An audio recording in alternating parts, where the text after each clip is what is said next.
For many people, spending time in a dreamy location looks like this.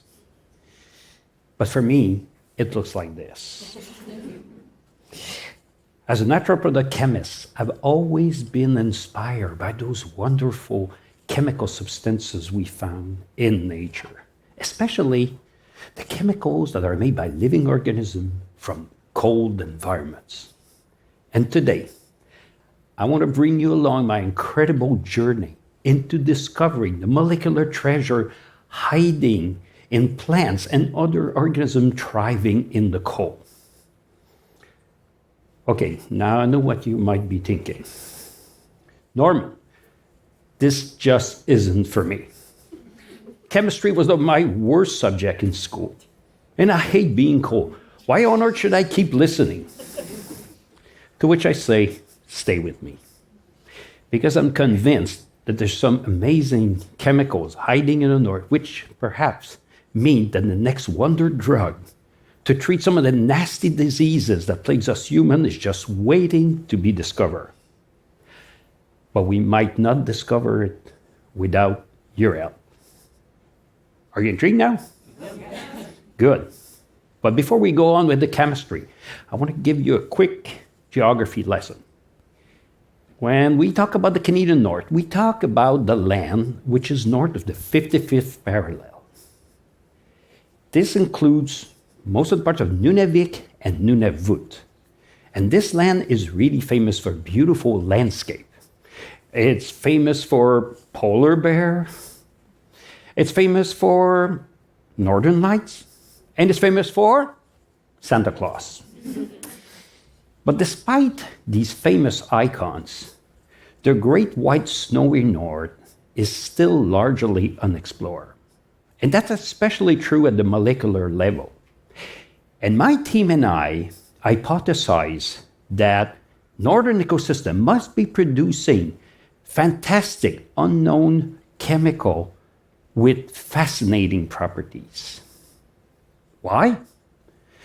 Because of the harsh conditions and the unique stresses plant, fungi, and other organisms are experiencing in the north. They must produce chemical to protect themselves from these stresses.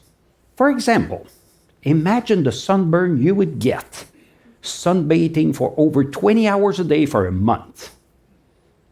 Well, to survive, you would need a tremendously good sunscreen. That's exactly what lichens have in northern ecosystem. To protect themselves from UV radiations, they fabricate defense chemical that blocks UV ray with an outstanding efficiency. And that's only one of the defense chemical we know about. And we believe that there are many, many more hiding up there. And a couple years ago, my group and I began our endeavors to prove this. Now, let me bring you to Umuak, Nunavik, a small Inuit village on the coast of the Hudson Bay. And we were interested there. We collected and we looked at the grayish lichens that have been very scarcely investigated, Sterocolon paschali. Now, this lichens is found only in ecosystems with very harsh climate conditions. And almost nothing was known at that time on its chemical content, so we thought it was a great species to investigate. So even though Sterocolon paschali is quite abundant in Nunavik, we always try to minimize our footprint. So we sample only 100 grams of the lichens, and we brought it back to our lab at Université Laval in Quebec City. There we cleaned it, and then we crushed it at minus 190 degrees Celsius using liquid nitrogen. And this step is essential to release the natural substances within the lichen cell. We then transform the sample in the form of pulp using different solvents in a process called maceration.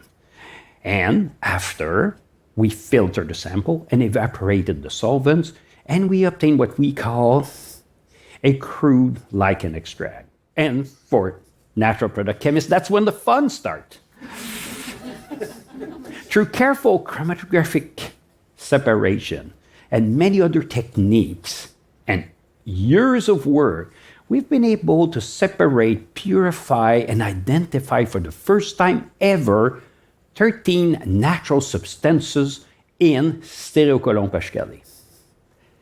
Now, I know your minds are exploding right now. But wait, there's more. From these 13 natural substances, turned out that 11 were already been identified in other lichens. But 2 of the substances turned out to be unique in the world. Think about it for a moment.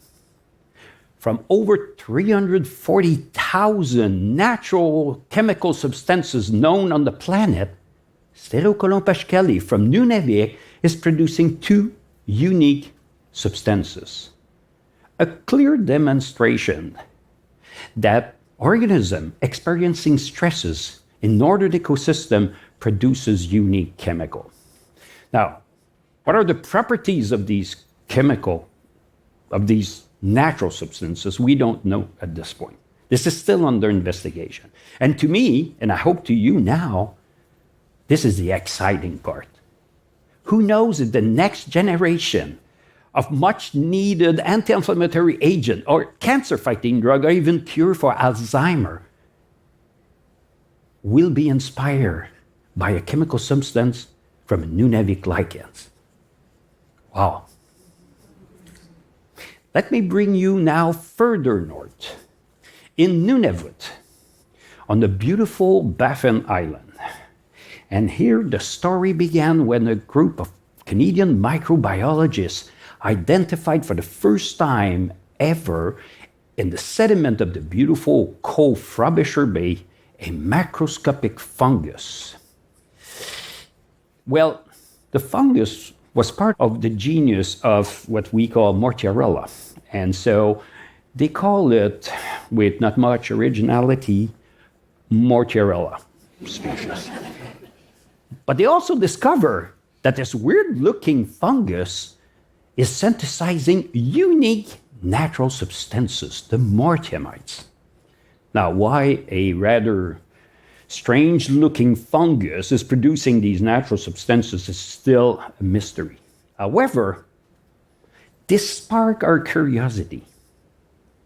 From past research investigation, we knew that natural substances that share some of the similarities with the mortiamide, compound isolated from the Jatropha plants from Africa, had anti-malaria properties because they were able to neutralize the parasite responsible for the majority of malaria cases.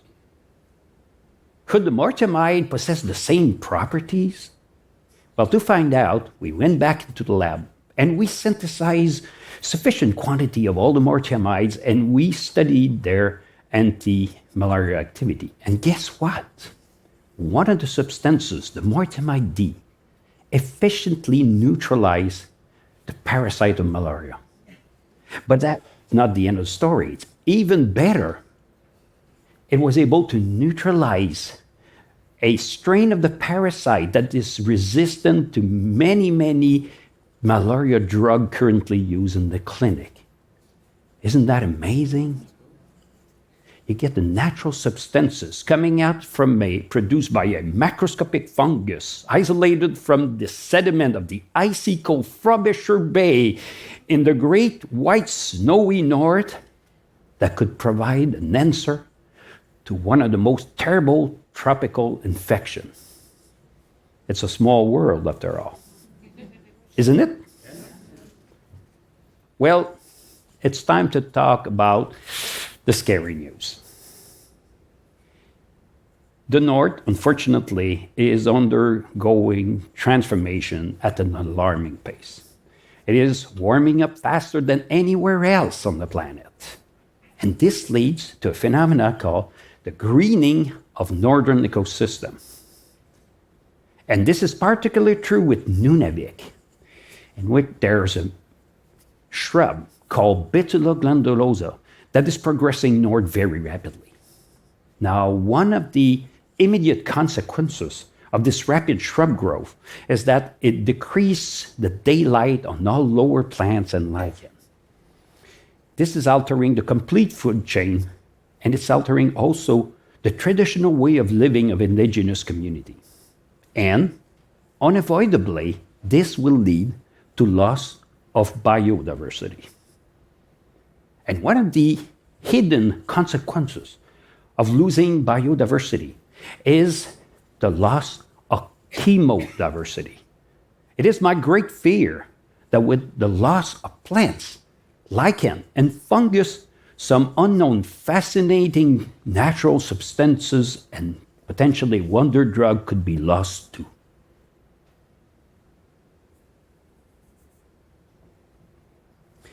Now, this is why we think our work is important and timely.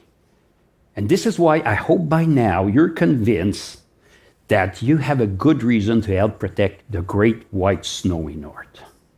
For my part, I'm going to continue to search for molecular treasure in the north in the hope of finding novel arguments to provide stakeholders and politicians with good arguments for enforcing stronger and immediate measures to mitigate climate change. For your part, remember the story of Mortimer D and how a discovery in the north could save lives in the tropic? We're all in this together. And no matter what corner of the planet you lived in, you must do your part to save Mother Earth one molecule at a time.